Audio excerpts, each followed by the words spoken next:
या कॉर्नर सभेच्या निमित्तानं इथं बोलत असणाऱ्या प्रत्येक वक्त्याने आपलं आपलं मत इथं मांडलेलं आहे आणि खरं तर नवीन आमचे वक्ते सुद्धा आज या ठिकाणी तयार झाला ह्याचाही मला आनंद आहे.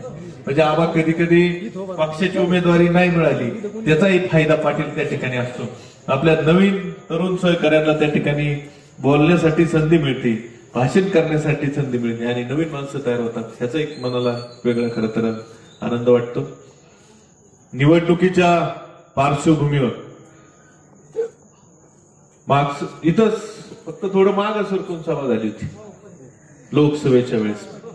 आपण सगळ्या जणांनी आदरणीय साहेबांच्या विचाराला मानून आदरणीय लंके साहेबांना प्रचंड मताधिक्य देण्याचं काम आणि प्रचंड ताकद देण्याचं काम आपण खरं तर केलं. पारनेर नंतर श्रीगोंद्याचं सगळ्यात जास्त मताधिक्य होतं. मग अपेक्षित होतं की आदरणीय साहेबांच्या विचाराला धरून आपण सर्वजण त्या ठिकाणी काम करतो. मग आता आदरणीय साहेबांच्या पक्षाची उमेदवारी आपल्याला भेटेल. त्या ठिकाणी काँग्रेस पक्षाकडून घनश्यामांना इच्छुक होते, म्हणलं नाही मला मिळाली तर त्या निष्ठावंताला मिळेल. पण अशा निष्ठावंताला उमेदवारी मिळाली की ज्यांनी एका वर्षात सगळ्या पक्षात जायचं नवीनच विक्रम केला. जानेवारी फेब्रुवारी मध्ये काँग्रेसमध्ये होते, नंतर साक्षात्कार झाला अजितदादांच्या गटात. अजितदादांच्या गटात आल्यावर ते गुलाबी लिफाफा वाटीत होते बघा, त्याच्यावर लिहिलेलं होतं लाडकी बहीण सारखी योजना नाही. बरेच होते त्याच्यात. 10 कलमी कार्यक्रम होता. 10 कलमी कार्यक्रमाच्या नंतर आता काही दिवसापूर्वी अचानक साक्षात्कार झाला आणि मशालमध्ये गेले. भाजपमध्ये आधीच होते, 2 वेळा भाजपमध्ये जाऊन आले, भाजपमध्ये 2दा जाऊन आले, काँग्रेसमध्ये 3 वेळा प्रवेश केलाय. आता राष्ट्रवादीत आणि शिवसेनेत एकदा प्रवेश. मला कधी कधी प्रश्न पडतो की वरिष्ठांच्या कधीतरी लक्षात येईल का नाही की ही सारखेच जाते ते म्हणजे इतके पक्ष बदलणारे नेते आज मला सांगते की तुम्हाला पवार साहेबांचा फोटो लावायचा अधिकार नाही. म्हणजे तुम्ही एकही पक्ष ठेवला नाही, तुम्ही एकही नेता फोटो लावायचा ठेवला नाही. तुम्ही ज्या पक्षात जाताल त्या पक्षाचा झेंडा असेल, नेता असेल, जसं ते सरडा असतो ना तो कलर बदलणार, तुम्ही डायरेक्ट नाही पाहिला कधी. मी मोबाईलवर पाहिलं, मी आपण डायरेक्ट नाही पाहिलं, मोबाईलवर पाहिलं. पण यांच्याकडे बघितल्याच्या नंतर मला त्याचीच आठवण होती. तुम्ही म्हणत असं जी एवढे कलर बदलले म्हणजे निष्ठा कधी कुठे ठेवली नाही. मला सांगा, इतके पक्ष बदलणारी माणसं ही सर्वसामान्य जनतेबरोबर काय निष्ठा ठेवणार? ज्या अजितदादांनी त्यांना 120 कोटी रुपये दिले कारखान्याला, किती? 120 कोटी रुपये दिले. 120 कोटी ज्यांना अजितदादांनी दिले ते त्या अजितदादांबरोबर निष्ठेने नाही राहिले, तुमच्या आमच्या बरोबर काय निष्ठेने राहणार? ज्या थोरात साहेबांनी काँग्रेस पक्षात असताना अख्ख्या देशाच्या जर सगळे जिल्हे जर बघितले तर असा आपला एकमेव नगर जिल्हा असेल जिथं दोघही म्हणजे पती आणि पत्नी दोघही जिल्हा अध्यक्ष काँग्रेस पक्षाचे. ज्या थोरात साहेबांनी त्यांना कमिटीवर नेलं, ज्या थोरात साहेबांनी जिल्हा बँकेचं संचालक केलं, असे हे नेते काय सांगतात आबा की आमच्यावर अन्याय झाला. आता हा किती मोठा अन्याय. त्या साहेबांनी त्यांना जिल्हा अध्यक्ष केलं, महिला बाल कल्याणची कमिटी दिली, त्यांना बँक दिली, म्हणजे किती मोठा अन्याय त्यांच्यावर झालाय. आणि हा अन्याय खरंच सगळ्यांवर झाला पाहिजे. तुम्हाला सांगतो, ज्या दिवशी शिवसेनेत जायचा त्यांनी निर्णय घेतला, शिवसेनेत जायचा निर्णय घेतल्याच्या नंतर त्यांनी सांगितलं, आम्हाला शब्द दिला होता, आमच्यावर अन्याय झाला, आमची उमेदवारी कट झाली, असं बरंचले बोलले. आता आम्ही अन्याय झाला म्हणून आम्ही पक्षाचा राजीनामा देतो. मी बराच वेळ झाला ते बघत होतो, म्हणलं आता तरी येईल मग येईल की ज्या अजितदा असं त्यांनी कधी म्हणतील अशी मी वाट बघत होतो की ज्या अजितदादांनी आमच्यावर अन्याय केला त्यांच्या पक्षाचा राजीनामा देत असताना ज्या अजितदादांनी आम्हाला 120 कोटी रुपये दिले ती सुद्धा माघार देतो. असं ऐकायला यायला पाहिजे होतं ना. म्हणजे मग मला ते सगळं पाटील बघितल्यावर मला असं मनात प्रश्न पडला की पैसे तुम्हाला भेटले, तुम्हाला ते माघार देऊ वाटाना, फक्त पद माघार देऊ वाटाना. म्हणजे ती एक म्हणे, उद्धवा अजब तुझे सरकार, अशी म्हणायची वेळ आपल्या सगळ्यांना. तुम्हाला सांगतो फक्त स्वार्थी माणसे ही दोन्ही नेते आहेत ना. टिळकजींनी तर भारतीय जनता पार्टीच्या नेत्याचा पंचनामा तुमच्या पुढे मांडला. ही सुद्धा मशालचे जे उमेदवार आहेत ना, ही जी दोन्ही नेते आहेत ना, तुम्हाला सांगतो ही दोन्ही नेते पुण्याला राहिले, ते काही इथं राहत नाहीत. बघा तुम्ही नीट आठवा, 5 वर्ष बबनदादा आमदार होते, मी म्हणतो आजारी होते, बरं मान्य. त्यांच्या माग त्यांची जी पुढची पिढी आहे त्यांनी या सर्वसामान्य जनतेची काळजी घ्यायला पाहिजे होती. कोणाची काय अडचण आहे ही समजून घ्यायला पाहिजे होती. एखादा सुखाचा कार्यक्रम असेल, एखादा दुःखाचा कार्यक्रम असेल, मी म्हणतो नाही सगळे अटेंड झाले तर निदान काही ना काही प्रमाणात का होईना त्यांनी आमचे रोहितले ग्रामस्थ असतील, आमचे नगर तालुक्यातले असतील, श्रीगोंदा तालुक्यातले असतील, त्या ग्रामस्थांची जाऊन चौकशी करायला पाहिजे होती. त्यांच्या अडचणी समजून घ्यायला पाहिजे होते, त्यांचे प्रश्न समजून घ्यायला पाहिजे होते. कुठल्याही प्रश्नांवर कधी चर्चा केली नाही. तुम्हाला सांगतो मी नीट आठवा, या 5 वर्षामध्ये निवडणूक सोडता ते तुमच्याकडे एखाद्या दहाव्याला आले का? ते तुमच्याकडे एखाद्या लग्नाला आले का? ते तुमच्या नाही नाही त्यांचं जाऊ द्या, दादांचा विशेष नाही. वारस जे आज उमेदवारी करते बरं, ते डाळ आणि साखर वाटत होते त्याला आले की नाही? त्याला बी नाही आले. आता तरी आले का नाही मत मागायला? मग माझं काम तर एकदम सोपं झालं. मग आता तुम्हाला सांगतो, जो उमेदवार भेटला नाही त्याला मतच द्यायचं नाही. म्हणजे तुम्हाला सांगतो की त्यांना लोकांचा त्यांचा संपर्क नाही, लोकांचं त्यांना घेणं देणं नाही.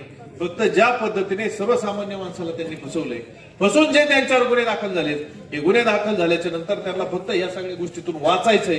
याच्यासाठी फक्त त्यांना आमदारकीची सत्ता पाहिजे, त्यांना तुमचा विकास करायला सत्ता नाही पाहिजे, त्यांना तुमचे प्रश्न सोडवायला सत्ता नाही पाहिजे, त्यांना फक्त कमिशन खायचंय. आजपर्यंत जिथं जिथं त्यांनी कामं केले, तुम्हाला सांगतो 1-2 महिन्यात रस्ते खराब झाले. कुणी 10% दिले, कुणी 15% दिले, कुणी 20% दिले. जो जसा टक्का देईल तसे त्यांनी त्याला पैसे दिले. तुम्हाला सांगतो आपल्या पलीकडे नदी आहे, नदीच्या पलीकडे कोणता जिल्हा आहे? त्या बीड जिल्ह्यातला आष्टी तालुक्यातल्या एखाद्या गावातल्या सरपंचाने जर तिथं त्यांना भेटायला गेला असताना, सर आणि ते म्हणलं असताना 20% देतो, ते म्हणले 1 कोटी देतो, 20% आणून दे.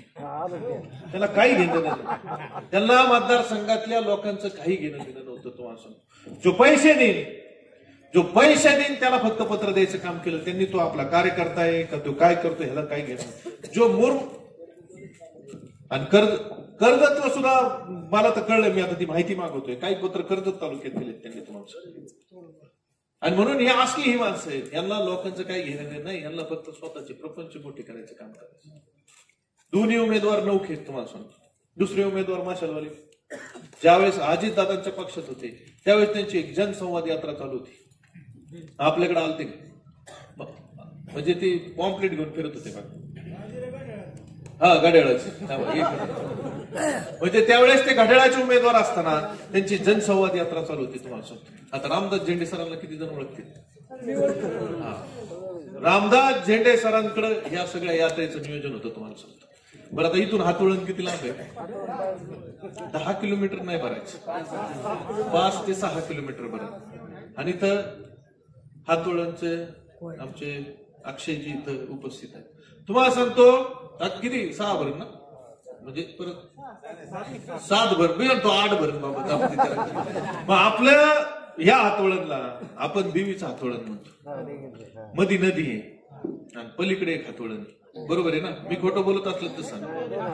पण ज्या वेळेस या मशालचे उमेदवार हे घड्याळामध्ये होते त्यावेळेस ते विधानसभेला इच्छुक होते आणि घड्याळ चिन्हाचं घेऊन प्रचार करत असताना जनसंवाद यात्रा निघाली. ही यात्रा तुम्हाला सांगतो रुईमधून निघाली, मठपिंपरी मार्गे हातोळणला पोहोचायची, तर त्या हातोळण मार्गे पुलावर चढली आणि पुलावरून पलीकडच्या हातोळणला गेली. बरं मला आता सांगा, मी रुईमध्ये आल्यावर निदान ओळखीचे चेहरे, निदान आपल्याला आपली ओळखीची माणसं दिसतात ना.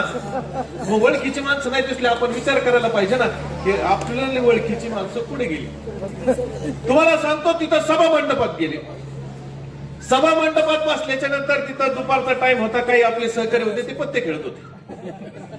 पत्ते खेळत असताना त्यांनी आपला विचारच नाही केला, ती माणसं अलीकडे नाही सगळे बसले. तुम्हाला सांगतो प्रचार करायला माणसं सुद्धा नाही, फक्त शिक्षक आहेत आणि ते शिक्षक बी कंटाळून गेले. तुम्हाला सांगतो शिकवायचं सोडून त्यांना प्रचारात फिरावं लागतं. मग 10-12 गाड्या होत्या, त्यात शिक्षक होत्या, काही मॅडम होत्या, सगळे उतरले, सभा मंडपात पाटील बसले, उमेदवार आले. तुम्हाला सांगतो सभा सुरू झाली, पहिलं भाषण झालं रामदास झेंडे सरांचं.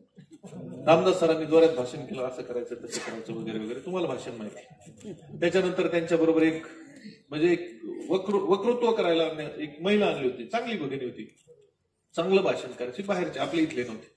जोरात भाषण झालं, लोकांना प्रेरणा मिळेल असं भाषण झालं. बिचारे पत्ते खेळणाऱ्यांनी तुम्हाला सांगतो, यांचं अशी सभा चालू होती ना, ते वळून सुद्धा बसले नाही.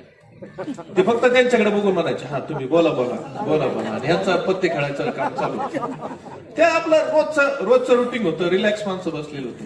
तुम्हाला सांगतो सरांचं झालं, त्या ताईचं झालं, नंतर महिला आपल्या अनुराधाताई उमेदवार आहेत, त्यांचं भाषण सुरू झालं. सहज रामदास सरांच्या मनात आलं की अरे आपण ज्यांना ज्यांना फोन केले त्यातला एकही माणूस इथं दिसत नाही, निदान आपण बाहेर जाऊन चौकशी करू, यांचं भाषण संपूस तर तुम्ही येणार आहेत का नाही.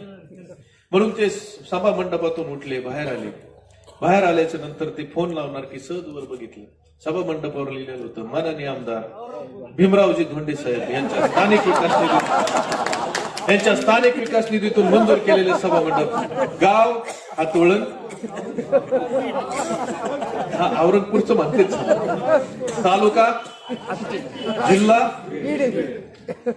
आता असे तो उमेदवार आहेत आपल्याला चिंता करायचं काही कारण आहे का?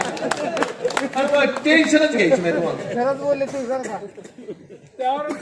मला माहिती ना किस्सा झालेला तो. मला तिथं मला ऐकून सांगितलं, मिसाळ नावाचे सरपंच, बरोबर ना, त्यांचा मला फोन आला, राव चांगली माणसं तरी उमेदवार म्हणून तुम्ही पुढे घेत ना म्हणले. माझा विषय नाही म्हणलं तो सरपंच, जाऊ दे, झालं ते झालं, त्यांना माहित नसेल. बरं, आता त्यावेळेस झालेला किस्सा आहे, एखाद्या गोष्टीतून माणूस शिकतो का नाही शिकतो का नाही.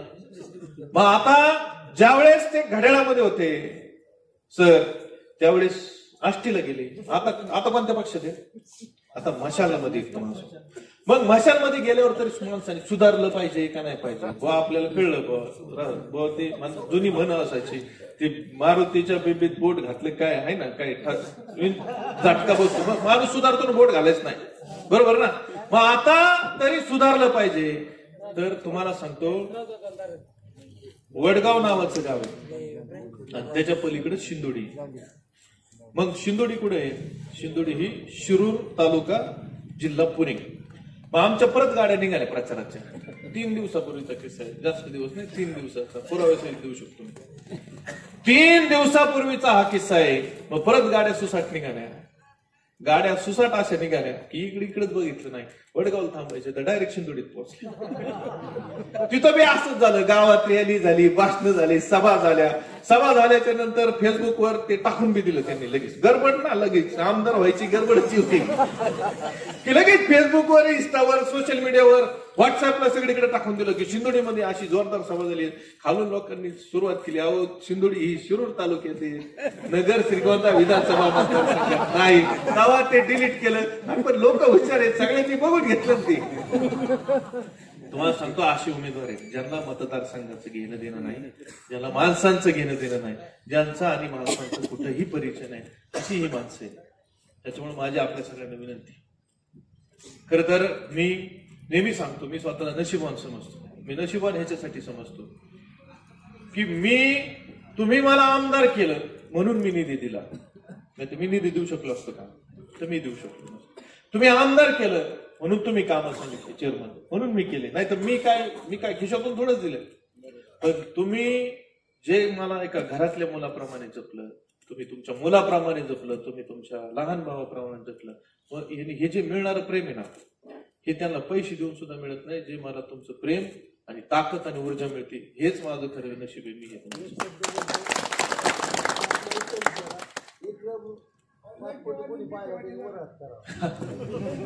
तुम्हाला सांगतो, 2-3 दिवसापूर्वी ज्यावेळेस श्रीगोंद्यामध्ये 2 मोठ्या सभा झाल्या, ज्यांनी आपल्या जागेचा सौदा केला ना, असे शिवसेनेचे नेते संजय राऊत साहेब हे वांगदरीला सभेला आले होते. आणि दुसरे नेते ज्योतिरादित्य शिंदे साहेब हे कुठे आले होते? श्रीगोंद्याला आले होते. एकाच दिवशी 2 सभा होत्या तुम्हाला एका दिवशी. मग आता एक भारतीय जनता पार्टीचे उमेदवार आहे जे महायुतीचे उमेदवार आहे, दुसरे महाविकास आघाडीचे उमेदवार आहेत मशाल चिन्हावर. या दोन्ही उमेदवारांनी त्यांच्या एकमेकांवर टीका केली पाहिजे. तुम्हाला सांगतो तुमचं भरभरून मिळणारं प्रेम, तुमचे भरभरून मिळणारं ताकद, तुमचं भरभरून मिळणारा आशीर्वाद, तुम्हाला सांगतो इतकी ती टेन्शन मध्ये आले ना त्यांना बाहेरून नेते आणावं लागले माझ्यावर टीका करायला. संजय राऊत अख्ख्या सभेत राहुल जगताप राहुल जगताप राहुल जगताप राहुल जगताप. मी त्या दिवशी सांगतो मांडवगण या गटात आपण फिरत होतो, उठल्या पडल्या मला उचक्या लागायच्या तुम्हाला सारख्या का उचक्या लागत येतात. मला बरीच जण म्हणले तुमच्याच नावाचा जयघोष चालाय. म्हणलं बरं झालं माझा 50% प्रचार त्यांनी संपवला. दोन्ही नेत्यांचं मनापासून दोन्ही नेत्यांचं. आता संजय राऊत साहेब हे कोणावर बोलतेत? मोदींवर शहांवर बोलतेत, देवेंद्र फडणवीस साहेबांवर बोलतेत, तिकडं एकनाथ शिंदे साहेबांवर बोलतेत, मोठ्या माणसांवर बोलतेत. ते जर माझ्यावर बोलत असतील तर माझी पण उंची वाढलीच. आणि कुणामुळे वाढली तर ही फक्त तुमच्यामुळे वाढलेली. तुमचा आशीर्वाद आणि तुमची ताकद माझ्या बरोबर आहे ना, त्याच्यामुळे माझी सुद्धा उंची वाढली तुम्हाला. आणि ह्याच्यापेक्षा काय पाहिजे? एक वेळ ती विधानसभेची उमेदवारी न मिळालं त्याचं जे दुःख होतं ना त्याच्यापेक्षा जास्त तुमचं भरभरून मिळालं जे प्रेम आहे ना, हा जो आनंद आहे ना, हा आनंद त्याच्याही पेक्षा कैक पटीने मोठा आहे. त्याच्यामुळे मला निवडणुकीची तर अजिबात काळजी नाही. तुम्हाला सांगतो दोन्ही उमेदवार आता बघा, तुम्हाला सांगतो 23 तारखेला निकाल होणार आहे. 23 तारखेच्या निकालानंतर हे दोन्ही जे उमेदवार आहेत ना, हे दोन्ही इथं राहणार नाही, हे पुण्याला निघून जाणार. त्यांना ही लय असं जमत नाही, त्यांना एसी वगैरे असं व्यवस्थित सगळं लागतं. त्यांना असं धूळ बीळ जमत नाही. एका दिवसात दोनदा ड्रेस बदलतील. भारतीय जनता पार्टीचे उमेदवार पाटील 2दा ड्रेस. मी त्या दिवशी अचानक वाळकीच्या तिथं पाटील रस्त्यात चालू असताना आमची भेट झाली आणि मी त्यांना ते असं कपड्यावर आहे काय पडले का सारखे झटकायचे. लाव पडू द्या, त्याला काय असतं म्हटलं. म्हणजे इतकं त्यांना सहन होत नाही. त्याच्यामुळे त्यांना आराम करायची सवय आहे, त्यांना ईसीची सवय. आपण व्यवस्थित 20 तारखेला मतदान करून 23 तारखेला त्यांना पुण्याला पाठवतो. तुम्ही पुण्याला आराम करा, तुम्ही आराम करा. आपण आहेत ना, आपण जे जे काम आहेत उद्या ज्या ज्या गोष्टी आहेत त्या सगळ्या बघू. इथं बरेच जण बोलताना मगाशी बोलले की आपल्याला नुसतं आमदार नाही मंत्री व्हायचं, बरोबर ना? तुम्हाला सांगतो आपल्याला मंत्रीपद घ्यायचं नाही ना, आपल्याला कुणाकडून काय मागायचं. तुम्ही अपक्ष मला आमदार केला ना, वरच्यांना ज्यावेळेस आपला पाठिंबा लागणार आहे त्यावेळेस मी त्यांना एकच गोष्ट सांगणार, तुम्हाला माझा पाठिंबा लागतोय ना, मला तुमचं मंत्रीपद नको, मला तुमचं महामंडळ नको ना, मला तुमचे पैसे नको. मला जर तुम्हाला जर आमचा पाठिंबा लागत असेल तर आमच्या साखळीचं पत्र द्या, मी तुम्हाला कुठंतरी आपल्याला आपल्या प्रश्नांची उकल असणं गरजेचं आहे आणि म्हणून तो खटका आपल्या हातात येणार. बरेच जण असं सांगतात सगळीकडे की हे पवार साहेबांचा फोटो वापरायचा अधिकार नाही. आम्ही निष्ठावंत आहे आणि आम्ही खरे निष्ठावंत आहे, आम्हालाच अधिकारी साहेबांचा फोटो वापरायचा. तुम्ही सगळे पक्ष हिंडून आलात, आम्ही पक्ष हिंडलेलो नाही. आम्ही अपक्ष उमेदवारी जी जरी माझी असली तर ही जनतेच्या पक्षातली उमेदवारी मला आहे. माझी अपक्ष उमेदवारी ही कुणाला पाडायसाठी नाही तर आपल्याला जिंकायसाठी मी अपक्ष उमेदवारी केलेली. त्यामुळे मला ती तसला अधिकार कोणी शिकवायचं नाही. अख्ख्या महाराष्ट्रात साहेबांच्या पक्षाचं चिन्ह काय? तुतारी वाजवणारा माणूस. पण श्रीगोंद्यामध्ये साहेबांच्या पक्षाचं चिन्ह आहे रोड रोलर. आणि म्हणून आता एकच सांगायचं आपण सगळ्या जणांनी, रामकृष्ण हरी आणि आता रोड रोलरची बारी. एवढंच आपल्याला सांगायचं, तुम्हाला सांगतो, बाकी काही सांगायचं नाही. आणि म्हणून जास्तीचा वेळ आपल्या सगळ्यांचा आता घेत नाही. खूप वेळ झाला आपण सगळेजण, खरं तर आम्हाला आपल्यापर्यंत यायला उशीर झाला. मांडवगणमध्ये सुद्धा अशीच मोठी सभा झाली. मांडवगणला तर 12 ते 3 मशालचं बुकिंग होतं सभेचं. किती? 12 ते 3 आणि 3 ते 6 भाजपचं बुकिंग होतं. इतकी माणसं गोळा झाली ना, एकही मिनिट भाषण करता नाही त्यांना. तर माणसंच नाही आली, भाषण सभा रद्द करावं लागलं. पण माझ्यावर प्रेम करणारी माणसं तिथं होती. तुम्हाला सांगतो 2-3 हजार लोकांची सभा आता मांडवगणची झाली, म्हणून यायला उशीर झाला. त्याच्याबद्दल परत एकदा आपल्या सगळ्यांची दिलगिरी व्यक्त करतो. माझी आपल्या सगळ्यांना हात जोडून विनंती, तुम्ही एवढ्या थंडीचं माझ्यासाठी इथं थांबलाय. तुमचं मत हे पक्क माझं आहे, मला त्याच्यात अडचणच नाही. आपल्याला काळजी फक्त एका गोष्टीची घ्यावं लागणार, आपण सर्व पक्षीय अपक्ष उमेदवार आहोत. आपल्या बरोबर आदरणीय साहेबांच्या विचाराची माणसं आहेत. हे हरिदास आबा गेले, ते तालुकाध्यक्ष आहेत आपले. त्याच्यानंतर काँग्रेसला मानणारी माणसं, त्याच्यानंतर जी निष्ठावान शिवसैनिक आहेत ठाकरे साहेबांची, ती सगळे आपल्या बरोबर आहेत. नगर तालुक्यातले सगळे मला भेटले. ते म्हणले आम्ही यांच्या मागे जात नसतो म्हणले, मला बोललेत सगळे. आमची बैठक झाली. निष्ठावान सैनिक आहे ठाकरे साहेबांचा, सगळ्यांनी आपल्याला पाठिंबा दिला. आबांनी भाजप सोडलेले, बाबा भाजपचा आमचा संबंध नाही आधी. आबांनी भाजप सोडली, त्यांनी आपल्याला पाठिंबा दिला. आबांचं पण स्वागत. ही शहर अध्यक्ष आहेत काँग्रेस पक्षाची, म्हणजे काँग्रेस आपल्या बरोबर आहे, काय काळजी करत नाही कोणाचं. आणि साहेबांची अदृश्य शक्ती ही आपल्या पाठीशी. साहेबांचा आशीर्वाद घेऊन, तुमचा आशीर्वाद घेऊन हा विधानसभेचा अर्ज भरलाय. आता हा विकासाचा रोड रोलर निघालेला आहे. हा कुठं पोहोचून थांबणार आहे? हा डायरेक्ट मुंबईला पोहोचून थांबणार आहे. त्याच्यामुळे आपण सगळ्या जणांनी माझ्यासाठी काळजी घ्यायची. जसं लोकसभेला झालं, तुतारी वाजवणारा माणूस आणि तुतारी या चिन्हाची गफलत झाली आणि लंके साहेबांचं मताचं जे वाढणार होतं ते कमी झालं. तर आपण सगळ्या जणांनी काळजी घ्यायची की आपल्या अपक्ष उमेदवारी असल्यामुळं आपला अनुक्रम नंबर जो आहे तो 10 आहे.